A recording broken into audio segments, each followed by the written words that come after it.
ചിത്രത്തിൽ വശങ്ങൾ എണ്ണൽ സംഖ്യകളായ 3 സമചതുരങ്ങൾ നിങ്ങൾക്ക് കാണാൻ കഴിയും. 1, 2, 3 3 കാണാൻ പറ്റും. 3 സമചതുരമാണ്. ഇവയിൽ ഏറ്റവും വലുതിന്റെയും ചെറുതിന്റെയും പരപ്പളവുകളുടെ തുക. ഏറ്റവും വലുത് ഇതിലിതാണല്ലോ. നോക്കട്ടെ, പെണ്ണ് നിർക്കട്ടെ.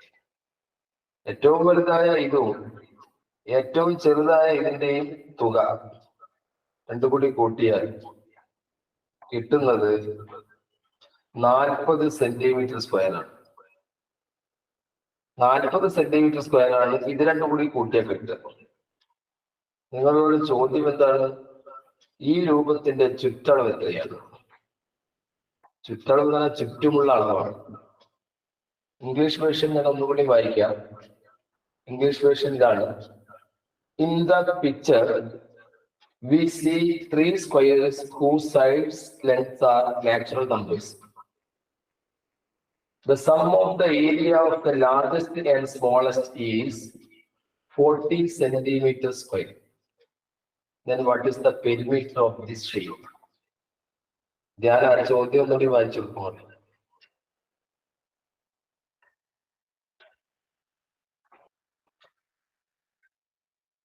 കുട്ടി പോയി തോന്നുന്നു. മുഹമ്മദ് റിഷാൻ ആ ചോദ്യം ഒന്നുകൂടി വായിച്ചു. Okay, sir.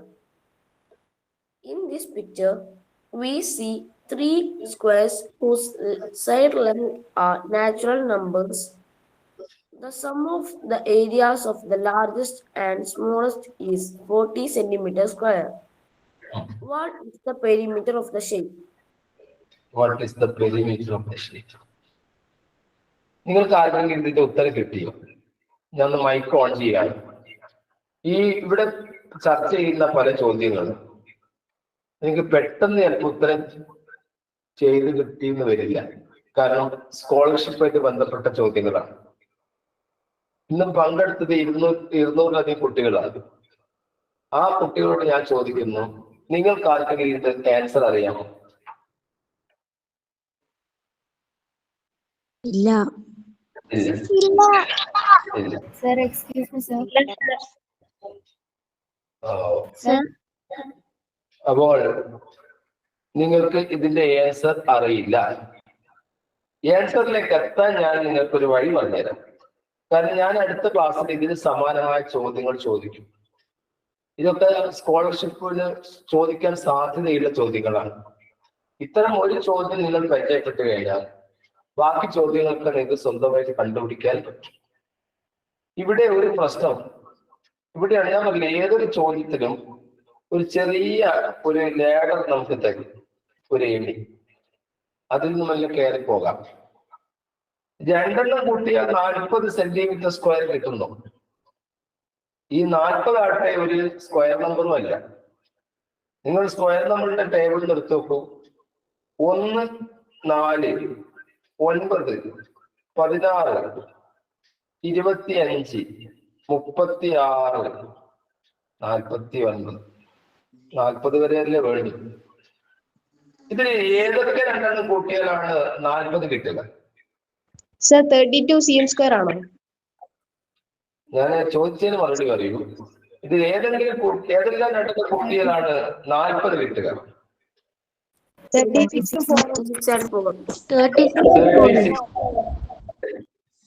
അപ്പൊ ഒരു കാര്യം തിരിച്ചറിയും, വലുത് 36 ആണെന്നും ചെറുത് 4 ആണെന്നും തിരിച്ചറിയും. ഈ വലുത് 36 ചെറുത് 4 കൂടി കൂട്ടിയിട്ടാണ് 40 കിട്ടുന്നതെന്ന് നിങ്ങൾ മനസ്സിലാക്കി. എങ്കിൽ 36ന്റെ സ്ക്വയർ റൂട്ടായ 6 ആയിരിക്കും ഇതിന്റെ സൈഡ്. 4ന്റെ സ്ക്വയർ റൂട്ടായ 2 ആയിരിക്കും ഇതിന്റെ സൈഡ് എന്ന് നിങ്ങൾക്ക് ചെയ്തു നോക്കാൻ പറ്റും. മുഹമ്മദ് റിഷാൻ, ഞാൻ പറഞ്ഞതൊന്ന് വിവരിച്ചു കൊടുക്കാമോ? Okay sir. ഇവിടെ തന്നിരിക്കുന്നത് സ്ക്വയർസ് ആണ്. അതുകൊണ്ട് ഇതിന്റെ സൈഡ്സ് ഒരു സ്ക്വയർ റൂട്ട് ആയിരിക്കും. അപ്പൊ നമുക്ക് എല്ലാ സ്ക്വയർസ് നമ്പേഴ്സിന്റെ സ്ക്വയർസ് ഒന്ന് നോക്കാം.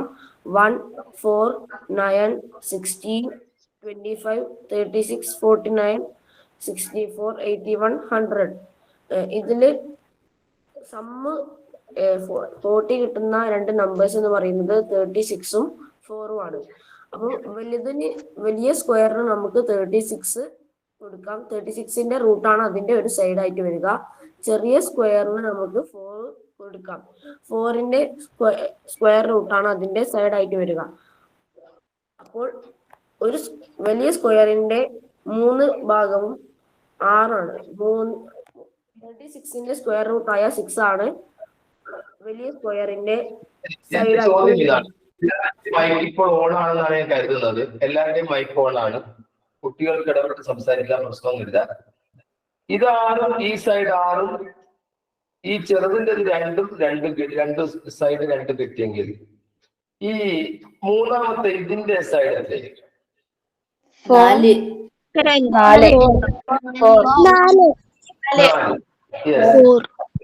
ശരി. 4 അതെന്തുകൊണ്ടാണ് 4 കിട്ടിയത്?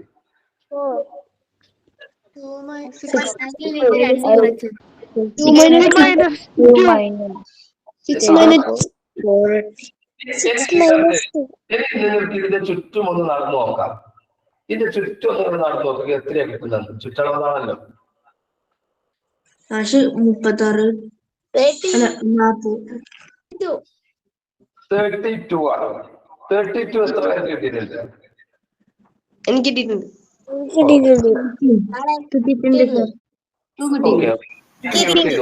മൈക്ക് മ്യൂട്ട് ചെയ്തോളൂ. ഞാൻ അതൊന്ന് പറഞ്ഞു കൊടുക്കാമോ?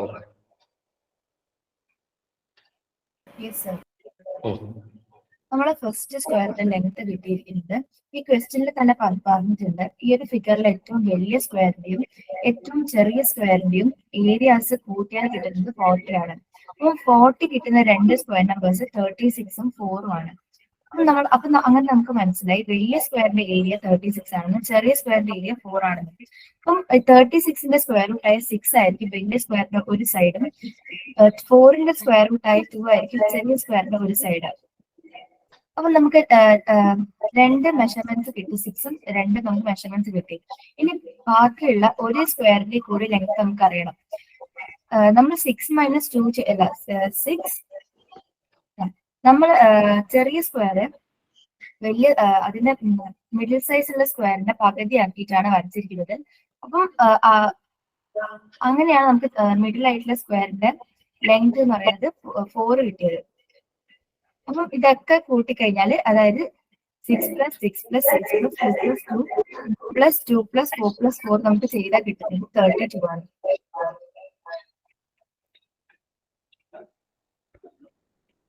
ഇത് സ്ഥിരമായിട്ട് ചോദിക്കുന്ന ചോദ്യങ്ങളാണ്. ഇതില് ഒരിക്കലും വന്നത് ഇങ്ങനെയായിരുന്നു ഒരു മോഡൽ പരീക്ഷ. എങ്ങനെ? ഇവിടെ ഇങ്ങനെ കൊടുത്തിട്ട് എല്ലാം കൂടി കൂട്ടിയാൽ 61 കിട്ടുന്നൊരു ചോദ്യം വന്നു.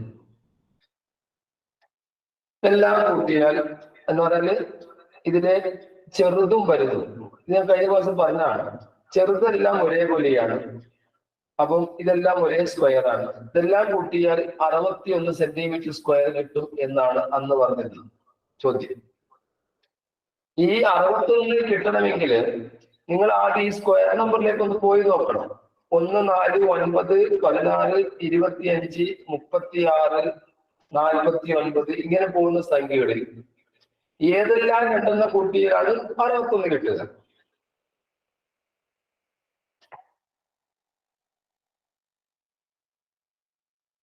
25, 36. 25, 36 കൂട്ടിയതാണ് 61 കിട്ടുക. അപ്പൊ ഇത്ര ചോദ്യം വന്നു കഴിഞ്ഞാൽ ഇത് ഓപ്പറേറ്റ് ചെയ്യാൻ നിങ്ങൾ ഇന്ന് തയ്യാറാണില്ല. അപ്പൊ ഇവിടെ 25, 36 കൂട്ടിയാൽ 61 കിട്ടുന്നു. അപ്പൊ വലുതിന് നമ്മൾ 25 കൊടുത്തു, ചെറുതിന് എല്ലാം കൂടി 36 കൊടുക്കുമ്പോൾ ചെറുത് ഓരോന്നും 9 വീതം ഉണ്ടാകുക. 4, 9, 36. ആ 9ന്റെ സ്ക്വയർ റൂട്ടായ 3 ഇവിടെ എഴുതുന്നു, 25ന്റെ സ്ക്വയർ റൂട്ടായ 5 വലുതിനും കൊടുക്കുന്നു. എത്ര പേര് വീതം കണ്ടുപിടിക്കാൻ ചോദിക്കും? അതിന്റെ വേറൊരു മോഡലാണ് ഈ ചോദ്യം. ശരി, ഇന്നത്തെ ചോദ്യങ്ങൾ ഓരോന്ന് പരിചയപ്പെടാം. ആ ചോദ്യങ്ങൾ, ആദ്യത്തെ ചോദ്യം ഇതാണ്. ഞാനിപ്പോ മൈക്ക് ഓൺ ആയതുകൊണ്ട് നിങ്ങൾ എന്നെ കൃത്യമായിട്ട് ഒന്ന് കൺട്രോൾ ചെയ്യുന്നുണ്ടെന്ന് ഞാൻ മനസ്സിലാക്കുന്നു. അതുകൊണ്ട് തന്നെ ഞാൻ ആരെയും മ്യൂട്ട് ചെയ്യുന്നില്ല. പറയാനുള്ളവർക്ക് പറയാം, പ്രശ്നമൊന്നുമില്ല. ഏതെങ്കിലും കുട്ടികൾക്ക് കോഹോസ്റ്റ് ആണെങ്കിൽ ക്ലാസ് തുടങ്ങുന്നതിന് മുമ്പ് വിളിച്ചു പറയാം. ഏതെങ്കിലും കുട്ടികൾക്ക് ക്ലാരിറ്റി കുറവുണ്ടെങ്കിൽ നിങ്ങളുടെ പ്രശ്നമായിട്ട് വിളിക്കരുത്. ഇവിടുത്തെ എന്തെങ്കിലും പ്രശ്നം നിങ്ങൾക്ക് തോന്നുകയാണെങ്കിൽ മാത്രം എന്റെ നമ്പറിലേക്ക് വിളിക്കാം. എന്റെ നമ്പർ നിങ്ങൾക്ക് അറിയാം. ആ നമ്പറിലേക്ക് നിങ്ങൾക്ക് വിളിച്ച് പറയാം. 8686171729 എന്ന നമ്പറിൽ ക്ലാസ് എടുക്കുന്ന സമയത്ത് നിങ്ങൾക്ക് വിളിക്കാം. ശരി, ഇവിടെ നമ്മുടെ ചോദ്യം ഇതാണ്. ഈ ചോദ്യത്തിന്റെ ആൻസർ ഞാനാണ് വായിച്ചെടുത്ത ചോദ്യം. 4, 9, 20. ഒരു മിനിറ്റ്, ഒരു കുട്ടി ടൈപ്പ് ചെയ്യുന്നുണ്ട് ബോർഡ് കാണുന്നില്ല എന്ന്. നിങ്ങളാ പറയേണ്ടത് ബോർഡ് കാണുന്നുണ്ടോ?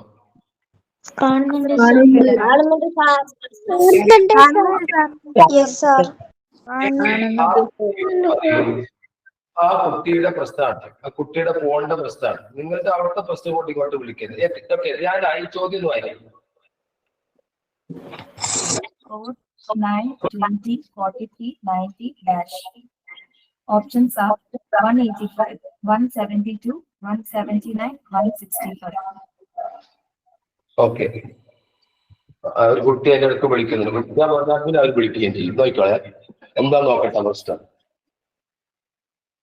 ഹലോ, ആ പറയൂ. ആ, അതെന്തുകൊണ്ടാണ്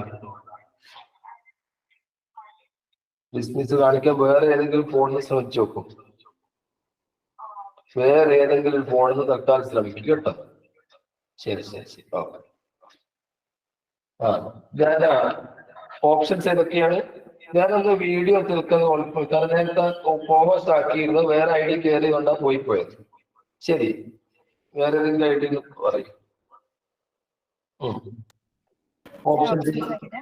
ഓപ്ഷൻസ് ഒന്ന് വായിച്ചേ. 185, 172, 179, 165. ഓക്കെ, ഇതിലെ 185 എന്ന ആൻസർ ശരിയാണ്. ഇത് ഒരൊറ്റ പ്രാവശ്യം കൂട്ടിയാൽ കിട്ടൂലെന്നായിരുന്നു. നമുക്ക് നോക്കാം. ഈ 4 9 തമ്മിലുള്ള വ്യത്യാസം എത്രയാണ്? 5. 5. 4 plus 20 ഡിഫറൻസ് എത്രയാണ്? 11. ഒരു കാര്യം എല്ലാവരും നമുക്ക്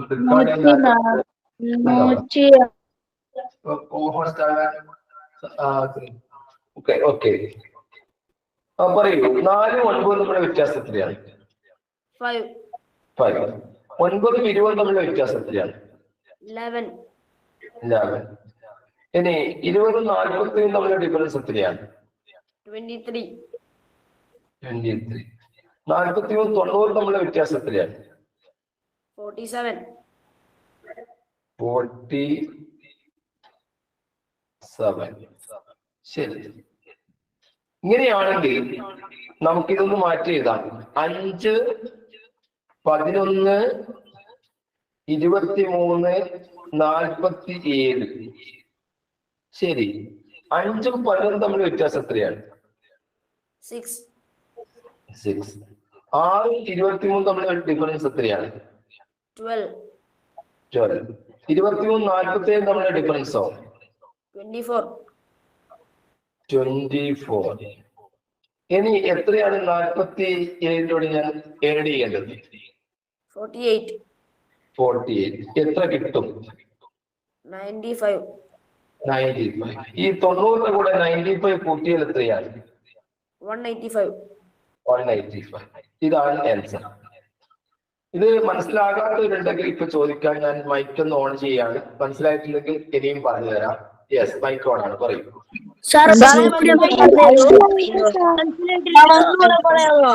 ഒന്നുകൂടി പറയാമോ? യെസ്, മുഹമ്മദ് റഷാൻ, അതൊന്ന് കൃത്യമായിട്ട് ഒന്നുകൂടി പറഞ്ഞു കൊടുക്കും. Okay sir. ഇവിടെ നമുക്ക് തന്നിരിക്കുന്ന സീക്വൻസ് 4, 9, 20, 43, 90 ഡാഷ് ആണ്. ഓപ്ഷൻസ് 185, 172, 179, 165. ആദ്യം നമുക്ക് ഇവ തമ്മിലുള്ള ഡിഫറൻസ് കാണാം. 4ഉം 9ഉം തമ്മിലുള്ള ഡിഫറൻസ് 5 ആണ്. 9ഉം 20യും തമ്മിലുള്ള ഡിഫറൻസ് 11 ആണ്. 20യും 43യും തമ്മിലുള്ള ഡിഫറൻസ് 23 ആണ്. 43യും 90യും തമ്മിലുള്ള വ്യത്യാസം 47 ഇത് നമുക്കൊന്ന് എടുത്തെഴുതാം. 5, 11, 23, 47. 5ഉം 11ഉം തമ്മിലുള്ള വ്യത്യാസം 6 ആണെന്ന് നമുക്കറിയാം. 11ഉം 23യും തമ്മിലുള്ള വ്യത്യാസം 12 ആണ്. 23യും 47ഉം തമ്മിലുള്ള വ്യത്യാസം 24 ആണ്. ഇവിടെയെല്ലാം നമ്മൾ കാണുന്ന പ്രത്യേകത 5 കഴിഞ്ഞ് അടുത്തത് വരുന്ന സംഖ്യ 6 ആണ് 5ലേക്ക് ആഡ് ചെയ്തിരിക്കുന്നത്.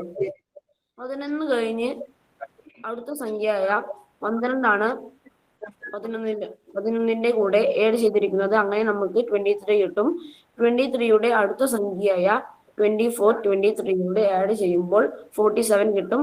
അപ്പോൾ നമ്മൾ അടുത്തതായി 47ന്റെ അടുത്ത സംഖ്യയായ 48 ആണ് ആഡ് ചെയ്യേണ്ടത്. അപ്പോൾ നമുക്ക് 95 കിട്ടും. നമ്മുടെ നമ്പർ സീക്വൻസിൽ ഇനി വരേണ്ട ഡിഫറൻസ് 95 ആണെന്ന് നമുക്ക് ലഭിച്ചു കഴിഞ്ഞു. 95 പ്ലസ് 90 = 185. നമുക്ക് ഉത്തരം 185 കിട്ടും. അങ്ങനെയാണ് 185 കിട്ടുന്നത്. ശരി, എന്തായാലും കുട്ടികൾക്ക് ഇനി സംശയം വരികയാണെങ്കിൽ അവർക്ക് വീണ്ടും ഈ വീഡിയോ കണ്ടാൽ മതി. വീഡിയോ കണ്ടു കഴിഞ്ഞാൽ മനസ്സിലാവും. കണക്ക് ചിലപ്പോൾ പെട്ടെന്ന് പിടികിട്ടിയില്ലാതെ വരാം. അപ്പൊ ചില കുട്ടികൾക്ക് അങ്ങനെയും കണ്ടുപിടിക്കാൻ പറ്റും. ഇനി നമുക്ക് അടുത്ത ഒരു ചോദ്യത്തിലേക്ക് പോകാം. അടുത്ത ചോദ്യം എന്താണെന്ന് നമുക്ക് നോക്കാം. ചോദ്യം ശ്രദ്ധിക്കാം. How many zeros in the product of 4⁻10 into 5⁻21? ഇത് സ്ഥിരം ചോദിക്കുന്ന ചോദ്യമാണ്. ഇതില് നമ്പർ വ്യത്യാസം ഉണ്ടാകുന്നില്ല. 4⁻10നെ 5⁻21 കൊണ്ട് ഗുണിച്ചാൽ അവസാനം എത്ര പൂജ്യം ഉണ്ടാകും എന്നാണ് ചോദ്യം. ആ പൂജ്യത്തിന്റെ എണ്ണം എത്ര സീറോസ് ഉണ്ടാകും? അപ്പൊ നമുക്കറിയാം 4⁻10 into 5⁻21. 4 എന്നത് 2ന്റെ മൾട്ടിപ്പിൾ ആണെന്ന് നമുക്കറിയാം. ഇവിടെ ഈ 4നെ നമുക്ക് തൽക്കാലം 2⁻2 എന്ന് എഴുതാം. 2⁻2 എന്ന് പറഞ്ഞാൽ 2 × 2 2 പ്രാവശ്യം എഴുതി ഗുണിക്കാനാണ് അർത്ഥം. 3⁻2 എന്ന് പറഞ്ഞാൽ 3 2 പ്രാവശ്യം എഴുതി ഗുണിക്കലാണ്. 3 9.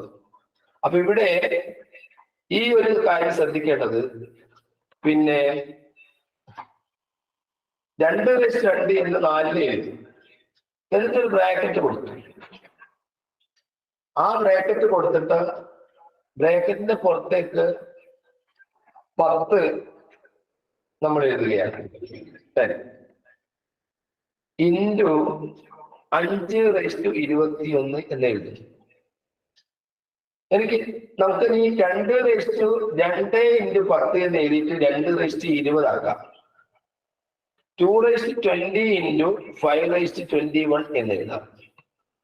നിങ്ങൾ മനസ്സിലാക്കേണ്ട കാര്യം, 2ഉം 5ഉം എവിടെയെല്ലാം കയറി വരുന്നുവോ അവിടെ 0 വരികയാണ്. ഇപ്പൊ 1 × 2 × 3 × 4 വരെ ചെയ്താൽ അവിടെ 0 ഇല്ല. 4 × 3 12 2 24 ആണ് ഉത്തരം. പക്ഷെ അവിടെ 5 കൊണ്ടുള്ള ഗുണനം വരുമ്പോൾ 120 ആവുന്നു. ആ 120 നിങ്ങൾക്കറിയാം ഒരു 0 ഉണ്ട് എന്ന കാര്യം. ഈ 0ന്റെ ഉത്തരവാദികൾ ഈ 2ഉം 5ഉം ആകാം, അല്ലെങ്കിൽ 4ഉം 5ഉം ആകാം. 4ലെ നമുക്ക് 2 × 2 എഴുതിയിട്ട് സ്പ്ലിറ്റ് ചെയ്യുമ്പോൾ 2ഉം 5ഉം ആണ്. 2ഉം 5ഉം കയറി എത്ര 0 വരികയായി.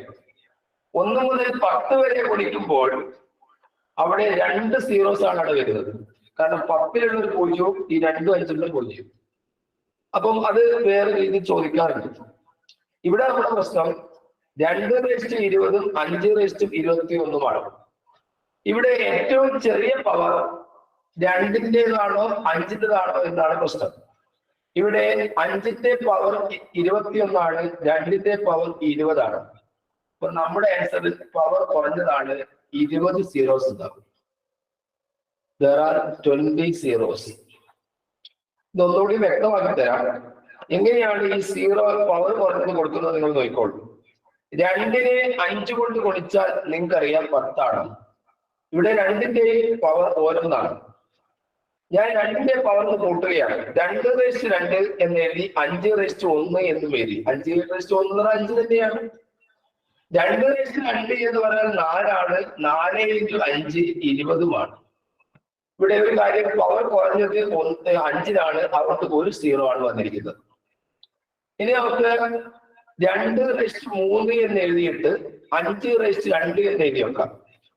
ഇവിടെ നിങ്ങൾ മനസ്സിലാക്കേണ്ടത് 2 0 ഉണ്ടാകും, കാരണം പവർ കുറവ് 5 അങ്ങനെയാകുമ്പോൾ 2/3 എന്ന് പറഞ്ഞാൽ 8 2 × 2 × 2 8. 5/2 എന്ന് പറഞ്ഞാൽ 5 5 25 8നെ 25 കൊണ്ട് കുടിച്ചാൽ എത്രയാണ്? 200. ആ 200-ലാകട്ടെ 2 0 ആണുള്ളത്. ആ 2 0 വരുന്നത് 5/2, 5ന്റെ പവർ ചെറുതായതുകൊണ്ട്. അപ്പൊ ഇവിടെ ഇത്തരം ചോദ്യം വന്നു കഴിഞ്ഞാൽ 4/10 5/21 വന്നു കഴിഞ്ഞാൽ 4/10നെ 4 നമുക്ക് സ്പ്ലിറ്റ് ചെയ്തിട്ട് 2/2 (10) എന്ന് എഴുതാൻ പറ്റും. അത് 2/20 ഇനി 4/10ന്റെയും 2/20ന്റെയും വില ഒന്ന് തന്നെയാണ്. അതുകൊണ്ടാണ് നമ്മളിങ്ങനെ മാറ്റിയത്. കാരണം നമുക്ക് രണ്ടും 5 മാറ്റലാണ്. അപ്പൊ ഇവിടെ 2ന്റെ പവർ 5ന്റെ പവർ ഏതാണോ പവർ കുറഞ്ഞത് അങ്ങനെ ചെയ്തു. ഇത് നമുക്ക് കാര്യം ചെയ്യാം. 2ന്റെ പവർ ഞാൻ 3 എടുത്തു, 5ന്റെ പവർ ഞാൻ 4 എടുത്തെന്ന് വിചാരിക്കുക. കുറച്ച് വലിയ സംഖ്യയായിരിക്കും. ഇവിടെ നിങ്ങൾക്കറിയാം 2ന്റെ പവറാണ് ഇവിടെ കുറവ്. അപ്പൊ 3 0 ഉണ്ടാവും. 2/3 എന്ന് പറഞ്ഞാൽ അത് 8 5/4 എന്ന് പറഞ്ഞാലോ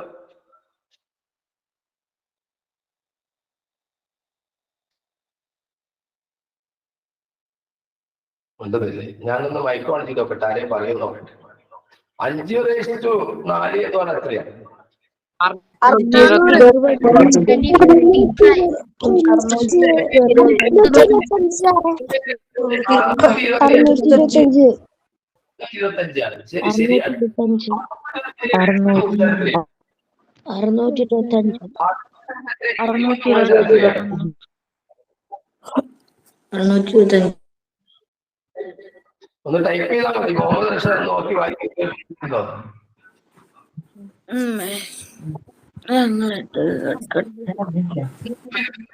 8 കൊണ്ട് ഗുണിച്ചാൽ എത്രയാണ് എന്ന് ടൈപ്പ് ചെയ്യാൻ അറിയില്ലേ?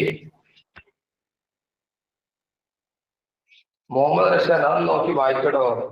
ജോ Sir, 5,000. എത്ര? 5,000. എത്ര സീറോസ് ഉണ്ട്? അതായത് ചോദ്യം. 3. 3 zeros.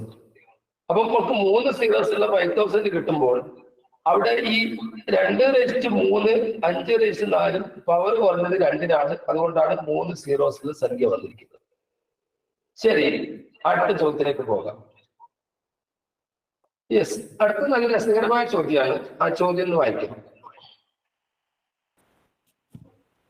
The measures of angles in a linear pair are 2 consecutive odd numbers. What are the measures of these angles? Yes, എത്ര കുട്ടികൾ ജോയിൻ ചെയ്തിട്ടുണ്ട്? Muhammad Rashad.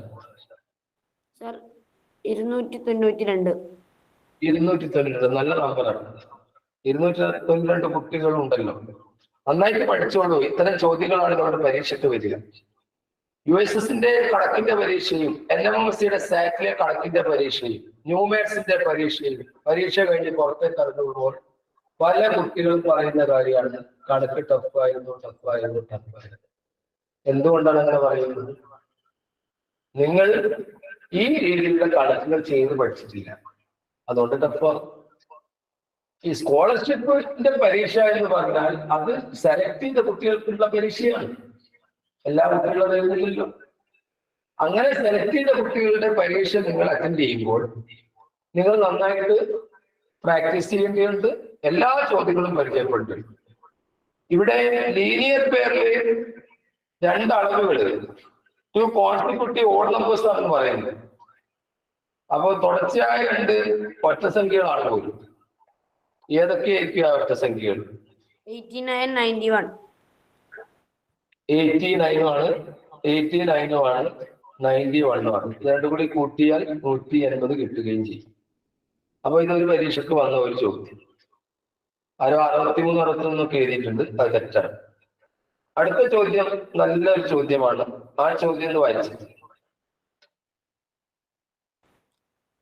The figure shows two rectangles. What is the area of the slanted rectangle? Options. ഇവിടെ ഈ ഒരു side തന്നിരിക്കുന്നത് 4 സെന്റിമീറ്ററും എല്ലാം സെന്റിമീറ്ററിലാണെന്ന് തിരിച്ചറിയും. അപ്പൊ ഇവിടെ ഈ ചരിച്ചു വെച്ചിരിക്കുന്ന റെക്ടാങ്കിളിന്റെ ഏരിയയാണ് നിങ്ങൾ കണ്ടെത്തുന്നത്. ഏരിയ കണ്ടെത്താനുള്ള മാർഗം നിങ്ങൾക്ക് അറിയാം. നീളം വീതി തമ്മിൽ ഗുണിച്ചിട്ടാണ് നിങ്ങൾ കിട്ടുന്നത് പരപ്പളവ്. ഇപ്പം ചരിച്ചു വെച്ചിരിക്കുന്ന സ്ലാൻഡഡ് ആയിട്ടുള്ള റെക്ടാങ്കിളിന്റെ പരപ്പളവാണ് ചോദിച്ചിരിക്കുന്നത്. അതിൽ ഓപ്ഷൻസ് കൊടുത്തിരിക്കുന്നത് 6, 12, 24, 25 നിങ്ങൾക്കും ടൈപ്പ് ചെയ്യാം. എത്രയാണ് ഉത്തരം? Sir, 12. 12 യഥാർത്ഥ ആൻസർ. ഈ 4നെ 3 കൊണ്ട് കുടിച്ചാൽ മതി. പക്ഷേ അത് കിട്ടിയത് എങ്ങനെയാണെന്ന് ഏതെങ്കിലും കുട്ടിക്ക് വിവരിക്കാൻ പറ്റുമെങ്കിൽ ഞാൻ മൈക്ക് ഓൺ ചെയ്യാം. 12 ഗസ് ചെയ്ത് പറഞ്ഞാൽ പോരാ, കിട്ടിയത് എങ്ങനെയാണ് എന്നും കൂടി പറഞ്ഞാൽ നന്നായിരുന്നു. ആ കുട്ടിയുടെ പേര് പറയും. ഇതെങ്ങനെ കിട്ടി എന്ന് പറയാൻ പറ്റുന്ന കുറിച്ച് മുന്നോട്ട് വന്നു. ഋതു. ഋതു. ആ ഋതു ഏത് സ്കൂളാണ് ഋതു? പ്രോവിഡൻസ്. പ്രോവിഡൻസിലെ ഋതു ആണ്. ഇത് 12 കിട്ടിയത് എങ്ങനെയാണെന്ന് പറയുന്നത്. പറയുമോളെ എങ്ങനെയാ കിട്ടിയത്? നമുക്ക് ട്രയാങ്കിളുടെ ലെങ്തും ബ്രെഡ്ത്തും തന്നിട്ടുണ്ട്. അപ്പം ഉണ്ടല്ലോ. അത് രണ്ടും ഇൻറ്റു ചെയ്താൽ 3 × 4 12 കിട്ടും. ആ ഏരിയന്റെ കോൺസെപ്റ്റ് L × B ആണല്ലോ. അപ്പൊ 3 × 4 12 കിട്ടും. അല്ല 3 × 4 12 എന്ന് പറഞ്ഞാല് ഈ നേരെ നിൽക്കുന്നതല്ലേ 12 നമ്മൾ പറഞ്ഞത്. ചരിച്ചു വെച്ചതല്ലേ ഞാൻ ചോദിച്ചത്. ഞാൻ ചോദിച്ച ചോദ്യം ഈ ചരിഞ്ഞ് കിടക്കുന്ന സാധനമല്ലേ. നോക്കിയാൽ തന്നെ ചെറിയ വ്യത്യാസങ്ങൾ തമ്മിൽ കാണുന്നുണ്ട്. എനിക്ക് അതാ ഈ 12 കിട്ടി എങ്ങനെയാണ് തിരിയാത്തത്. അതാണ് അത് വിവരിക്കുന്നത്.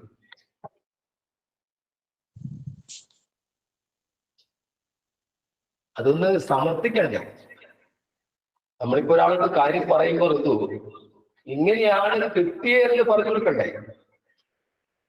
വേണ്ടേ? വേണ്ടേ ഋതു? Yes sir. യെസ്. വേറെ ആർക്കെങ്കിലും ഇത് എങ്ങനെ കിട്ടിയെന്നുള്ളത് ഒന്ന് പറയാൻ പറ്റും? ശരി, ആയിക്കോട്ടെ. അവിടെ ഞാനത് വരച്ച് കാണിച്ചത്. അതോ നോക്കോ, ഇതൊന്നും തന്നെ വരച്ചിട്ട് കാണിച്ചത്. 2-3 വഴിയുണ്ട്. ഒരു വഴി ഇതാണ്. ഈ 3ഉം 4ഉം തമ്മിൽ ഗുണിച്ചാൽ നിങ്ങൾക്ക് അറിയാം എത്രയാ? 12. ആ 12 വിളിച്ചത്. പക്ഷെ വേറെ 12 ആയിരിക്കും എന്ന് എങ്ങനെ സമർത്ഥിക്കുന്നു നോക്കോളൂ. ഇവിടെ ഈ പറഞ്ഞിരിക്കുന്ന ഈ റെക്ടാങ്കിളില് 4 × 3 12 ആണെങ്കിൽ ഇത് 6ഉം ഇത് 6ഉം ഉണ്ടാവുകയായിരുന്നു. ഉണ്ടാകും. ഈ ഡയഗ്രാമിൽ ആണല്ലോ ഇത് 6 ആക്കി മാറ്റുന്നത്. അപ്പൊ നിങ്ങളോട് ഞാൻ പറഞ്ഞത് ഇത് തൽക്കാലം നിങ്ങൾ മറന്നേക്കും എന്ന് പറഞ്ഞാൽ ഇത് മറക്കും. ഇത് തൽക്കാലാണ്, ഇതാണ് മാറ്റി. അങ്ങനെയാകുമ്പോൾ ഇവിടെ ഈ പറഞ്ഞ സംഗതി മാറ്റി വെച്ച് കഴിഞ്ഞാൽ ഇത് നിങ്ങളോട് ഞാൻ പറഞ്ഞു 6 ആണ്. അപ്പൊ താഴെ നിങ്ങൾ തൽക്കാലം നോക്കണ്ട. ഇവിടെ നിങ്ങൾ ഇത് തിരിച്ചറിയാൻ വേണ്ടിയിട്ട് ഒന്ന് ക്ലിയർ ആകാൻ വേണ്ടിയിട്ട് ഇവിടെ നിങ്ങൾ താഴോട്ട് നമ്മളുടെ പെർപെൻഡിക്കുലർ ഇങ്ങനെ വരയ്ക്കും. ലംബം വരച്ചു. അപ്പൊ എനിക്ക് ചോദ്യത്തിന് മറുപടി പറയണം. ഇത് രണ്ടും തുല്യമാണ്. ഇത് രണ്ടും തുല്യമാണ്. ഇതും തുല്യമാണ്. ഇതും തുല്യമാണ്. അത് നിങ്ങൾക്കറിയാം. ഒന്നുകൂടി ഞാൻ മാർക്ക് ചെയ്യാം. ഇതും തുല്യമാണ്. ഈ കാണുന്നതും തുല്യമാണ്. അത് നമുക്കിത് വരച്ചപ്പോൾ തന്നെ ക്ലിയർ ആയി. അതിന്റെ അർത്ഥം ഇത് മൊത്തം 6 ആണെങ്കിൽ ഇത് 2 കൂട്ടിയാൽ 6 കിട്ടും എന്നതാണ്. അങ്ങനെയാണ് ഈ 12 കിട്ടുന്നത്. മനസ്സിലായോ?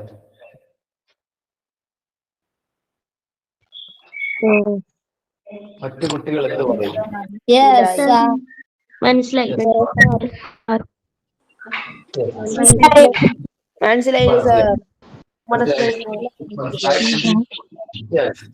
മുഹമ്മദ് റഷാദ്, ഇതില് കുറച്ച് കുട്ടികൾക്ക് ക്ലിയർ ആയിട്ടില്ല എന്ന് പറയുന്നു. മുഹമ്മദ് റഷാദ് ക്ലിയർ ആയിട്ടുണ്ടോ? എങ്കിൽ ഒന്ന് പറഞ്ഞു കൊടുക്കാം.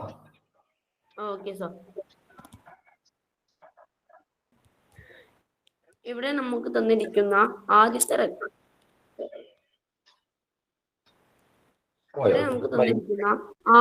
റെക്ടാങ്കിളിന്റെ ബേസ്, ആദ്യത്തെ റെക്ടാങ്കിളിന്റെ സൈഡ്സ് 3 and 4 ആണ്. അപ്പോൾ നമുക്ക് 3 into 4 12 കിട്ടും. അതിന്റെ ഇടയിൽ തന്നിരിക്കുന്ന ഡയഗണല്, അവ നമുക്ക് 2 ട്രയാങ്കിൾസ് എടുക്കാം. അവിടെ ഓരോ ട്രയാങ്കിൾ 12/2 6 ആണ് ഉണ്ടാകുക.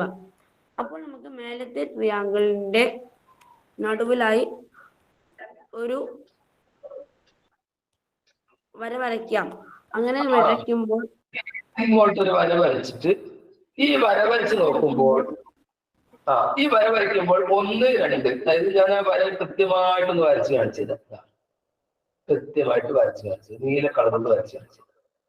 ഇത് ഞാൻ ഇങ്ങനെ പെർഫെക്റ്റ് വരച്ചു. ഇങ്ങനെ വരയ്ക്കുമ്പോൾ ഇത് മൊത്തം 6 ആണെന്ന് നിങ്ങൾ പറഞ്ഞാൽ ആ 6 തുല്യമായിട്ടുള്ള കാര്യങ്ങൾ ഇതും വന്നിട്ടുണ്ട്, ഇതും വന്നിട്ടുണ്ട്. എന്ന് പറഞ്ഞാൽ ഈ സംഭവം തന്നെയാണ് ഇവിടെ ഉള്ളത്, ഈ സംഭവം തന്നെയാണ് ഇവിടെ ഉള്ളത്. ഇത് രണ്ടും ചേർത്ത് ഇങ്ങനെ ഒന്നിച്ച് വെച്ച് കഴിഞ്ഞാൽ ഇതിന് തുല്യമാവുകയും ചെയ്യും. അങ്ങനെ ആകുമ്പോൾ ഇത് 6 ആവുമ്പോൾ ഈ പറഞ്ഞിരിക്കുന്നത് 6 ആണ്, ഇത് മൊത്തം 6 12 ഇപ്പം മനസ്സിലായിട്ടുണ്ടെങ്കിൽ യെസ് എന്ന് ഉറക്കെ വിളിച്ച് പറയണം.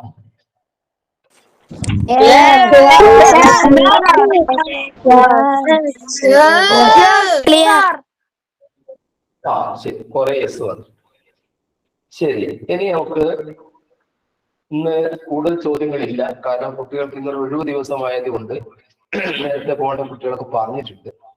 ഏതായാലും കൂടുതൽ ചോദ്യങ്ങൾ ഞാൻ തരുന്നില്ല. ചോദ്യങ്ങൾ ഞാൻ നിങ്ങളുടെ ഗ്രൂപ്പിലേക്ക് കുറെ ഷെയർ ചെയ്തിട്ടുണ്ട്. അപ്പൊ ഗ്രൂപ്പിലേക്ക് ഷെയർ ചെയ്ത ചോദ്യങ്ങളൊക്കെ നോട്ട് ബുക്കിൽ എഴുതി വെക്കണം നിങ്ങൾ. അതൊക്കെ പിന്നീട് സമയാസമയത്ത് നമ്മൾ ചർച്ച ചെയ്യും. ആ ചോദ്യം നമുക്ക് ഇപ്പൊ ഇന്നൊരു ചോദ്യം ഞാൻ ചർച്ച ചെയ്യാൻ ശ്രദ്ധിച്ചോടെ. 6/10 നിന്ന് ഞാൻ 1 കുറച്ചു. 6/11 നിന്നും 1 കുറച്ചു. ഈ ബ്രാക്കറ്റ് ഇട്ട അതിന്റെ അർത്ഥം ഗുണിക്കണം എന്നാണ്. 6/12 നിന്നും 1 കുറച്ചു. അങ്ങനെ പോയി 6/20 നിന്നും 1 കുറച്ചു. ഇങ്ങനെ 1 കുറച്ചതിന് ശേഷം തമ്മിൽ ഗുണിക്കുകയാണ് എന്നാണ് ഈ ബ്രാക്കറ്റ് ഇട്ടതിന്റെ അർത്ഥം. നിങ്ങളോടുള്ള ചോദ്യം, what is the digit in the ones place of the product? ഈ പ്രൊഡക്റ്റിന്റെ 1ാം സ്ഥാനത്തെ അക്കം ഏതായിരിക്കും? ഒറ്റയുടെ സ്ഥാനത്തെ അക്കം ഏതായിരിക്കും? 5. 5. 5 കാര്യം എന്താ പറയാൻ കാരണം? 6/10, 6ന്റെ പവർ എത്രയായാലും അത് 6ലാണ് അവസാനിക്കുന്നത്. അങ്ങനെ 2-3 സംഖ്യകളുണ്ട്. 1ന്റെയും 5ന്റെയും 6ന്റെയും പവർ കൃതി എത്രയായാലും അതാണ് സംഖ്യയുടെ അവസാനിക്കും. 6/10 ഒരു വലിയ സംഖ്യയാണ്. 6 10 പ്രാവശ്യം എഴുതി കുടിച്ചു കഴിഞ്ഞാൽ കിട്ടുന്ന സംഖ്യ. പക്ഷെ അതിന്റെ അവസാനം 6 ആയിരിക്കും. അതിൽ നിന്ന് 1 കുറച്ചാൽ 5 ആയിരിക്കും. ഇൻഡു എന്നാണ് ഈ ബ്രാക്കറ്റിന്റെ അർത്ഥം. 6/11ന്റെയും അവസാനത്തെ അക്കം 6 ആയിരിക്കും. അതിൽ നിന്ന് 1 കുറച്ചാൽ 5 ആയിരിക്കും. 6/12ന്റെയും അവസാനത്തെ അക്കം 6 ആയിരിക്കും. അതിൽ നിന്ന് 1 കുറച്ചാൽ 5 ആയിരിക്കും. ഇവിടെ 5ന്റെ ഗുണനങ്ങളാണ് വരുന്നത്. അവസാനം 5 സംഖ്യകളെ തമ്മിൽ കുളിച്ചാൽ ഒറ്റയുടെ സ്ഥാനത്തെ അക്കം 5 ആയിരിക്കും. മനസ്സിലായവർക്ക് യെസ് എന്ന് ഉറക്കെ വിളിച്ചു പറയാം.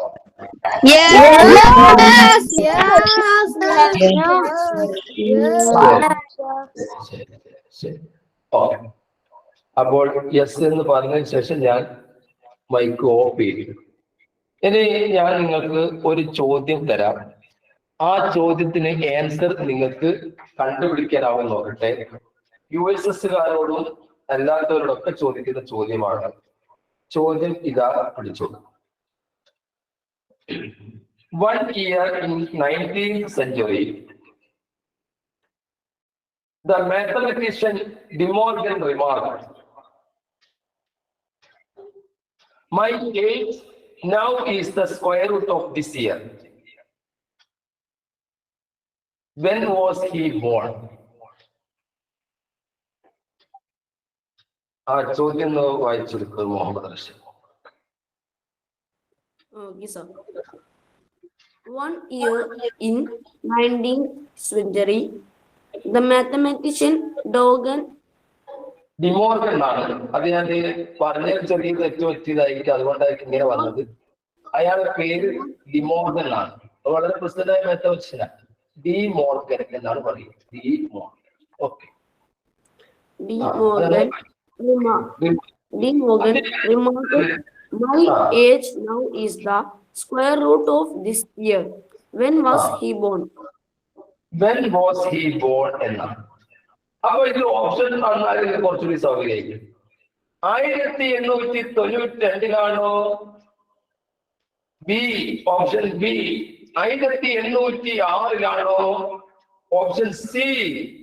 1849 ഓപ്ഷൻ ഡി.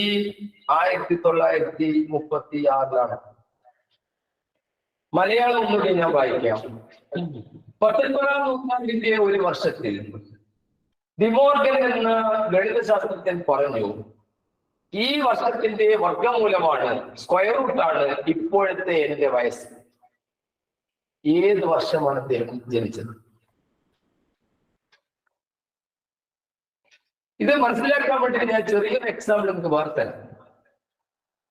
അടുത്ത വർഷം, ഇത് ഏത് വർഷമാണ് മുഹമ്മദ് റഷീദ്? 2024. അടുത്ത വർഷം ഞാൻ നിങ്ങളോട് പറയുന്നു, അതായത് 2025 ഞാൻ നിങ്ങളോട് പറയുന്നു. ഓർക്കണേ, 2025 ഞാൻ നിങ്ങളോട് പറയുന്നത്. ഈ വർഷത്തെ വർഗമൂലമാണ് എന്റെ ഇപ്പോഴത്തെ വയസ്സ് എന്ന് ഞാൻ നിങ്ങളോട് പറയുന്നു. എങ്കിൽ ഞാൻ ജനിച്ച വർഷം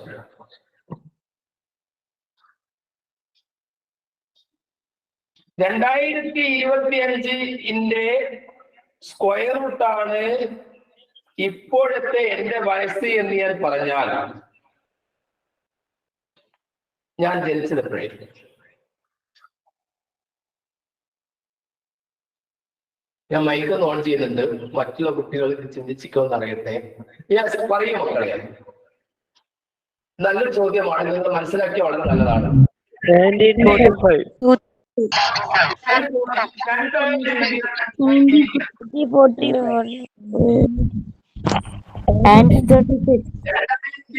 സ്ക്വയർ റൂട്ട് എത്രയാണ്?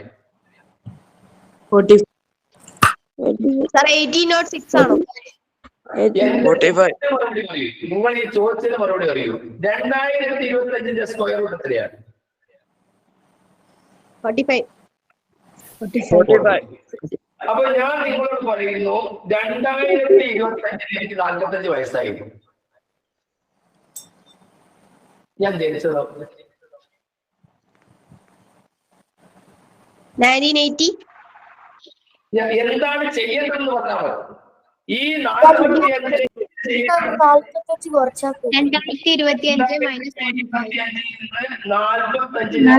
1980. ആ ശരി ശരി ശരി ശരി 2025 45 കുറച്ചാൽ 1980 ജനിച്ചത് എന്ന് വ്യക്തം. ഇതേ പ്രശ്നം ഇവിടെ നടക്കുന്നത്. ഒന്ന് ഞാൻ പറഞ്ഞു തീർത്തോട്ടെ. ഡിമോർഗൻ റിമാർക്ക് ചെയ്തത് ആ വർഷത്തെ വർഗമൂലമാണ് എന്റെ അന്നത്തെ വയസ്സ് എന്ന് പറയുന്നു. ആ വർഷത്തെ വർഗമൂലം എന്ന് പറഞ്ഞാൽ 19ാം നൂറ്റാണ്ടിലാണ് പറഞ്ഞത്.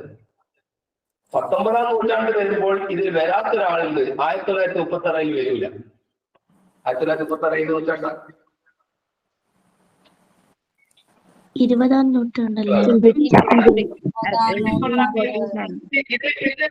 സ്ക്വയർ റൂട്ടായ സംഖ്യ, സ്ക്വയറായ സംഖ്യ ഈ 1849 ഉള്ളൂ. ആ 1749 സ്ക്വയർ റൂട്ടായ 43 വയസ്സായിരുന്നു ഡിമോർഗൻ പറഞ്ഞ വർഷം. ഡിമോർഗൻ പറഞ്ഞിരിക്കുന്ന വർഷത്തിൽ അദ്ദേഹത്തിന് 41 വയസ്സായിട്ടുണ്ട്, ശരിയാണ്. പക്ഷെ അദ്ദേഹം ജനിച്ചതറിയണമെങ്കിൽ 1749 നിന്ന് 43 മൈനസ് ചെയ്യണം. അതിന്റെ ഉത്തരം 1706 ആണ്. 1706 വയസ്സാണ്. നിങ്ങൾക്ക് വേണമെങ്കിൽ നെറ്റില് ഡിമോർഗൻ എന്ന മാത്തമാറ്റീഷ്യന്റെ പേരടിക്കുക. അദ്ദേഹം ജനിച്ച വർഷം 1706 എന്നത് കാണുകയും ചെയ്യും. മുഹമ്മദ് റഷാൻ, ഞാൻ ഈ പറഞ്ഞത് മനസ്സിലായി? എന്നാ ഒന്ന് വിവരിക്കാമോ?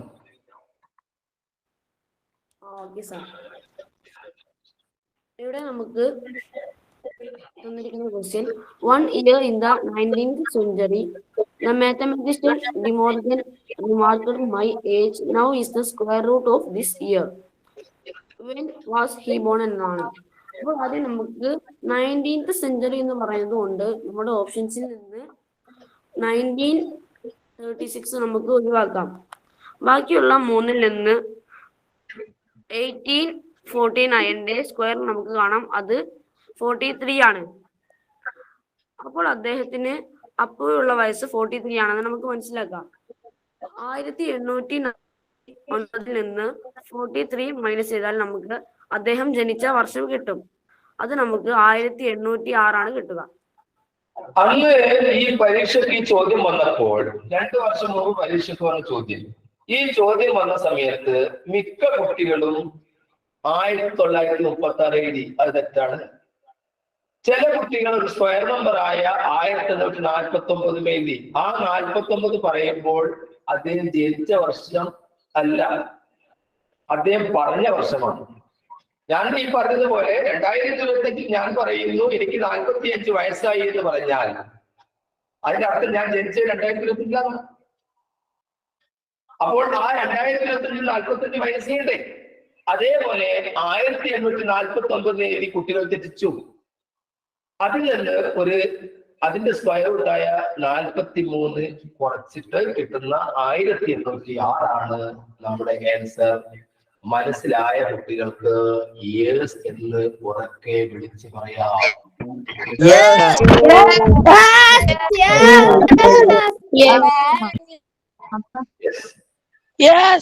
ശരി, ഓക്കെ. ഇനി നമുക്ക് ഇന്നത്തെ ഹോംവർക്കിലേക്ക് പോകാം. ഹോംവർക്ക് നിങ്ങൾക്ക് എഴുതിയെടുക്കാം. ഒന്നാമത്തെ ചോദ്യം ഇതാണ്. ഈ ചോദ്യത്തിനൊന്നും നിങ്ങൾ യൂട്യൂബിൽ ഈ ക്ലാസ് വരുന്ന സമയത്തൊന്നും നിങ്ങൾ ഹോംവർക്ക് ഒന്നും ചെയ്യുന്നില്ല എന്നൊരു പരാതി എനിക്കുണ്ട്. 2 ചോദ്യമാണ് ഞാൻ തരുന്നത്. ചോദ്യം 2 പിടിച്ചോ. What is the decimal form of the sum?